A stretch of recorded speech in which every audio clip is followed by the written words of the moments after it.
തിരുവനന്തപുരം വാമനപുരം നദിയിൽ വയോധികന്റെ മൃതദേഹം കണ്ടെത്തി. പാലോട് ജവഹർ നഗർ സ്വദേശി ഗോപാലപിള്ളയാണ് മരിച്ചത്. സ്വാന്തന സാജു വിശദാംശങ്ങൾ നൽകും. സ്വാന്തന, മരണകാരണം സംബന്ധിച്ചെന്തെങ്കിലും സംശയങ്ങൾ പ്രാഥമികമായി ഉയരുന്നുണ്ടോ?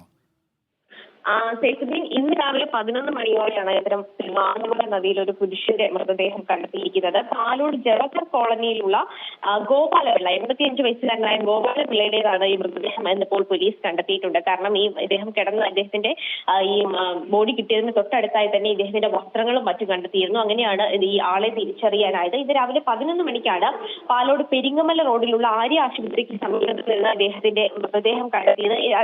ചോദിച്ചതുപോലെ തന്നെ എങ്ങനെയാണ് ഇദ്ദേഹം അവിടെ എത്തിയത് എന്നുള്ള ഒരു കാര്യത്തിൽ നിലവിൽ വ്യക്തത പറഞ്ഞിട്ടില്ല. ഈ പ്രദേശവാസികൾ തന്നെയാണ് ഇത്തരത്തിൽ ഒരു മൃതദേഹം ഈ നദിയിൽ കിടക്കുന്നതായി കണ്ടെത്തിയത്. നിലവിൽ ഇപ്പോൾ പാലോട് പോലീസ് ഇതുമായി സംബന്ധിച്ചുള്ള അന്വേഷണം ആരംഭിച്ചിട്ടുണ്ട്. ശരി സ്വാന്തന.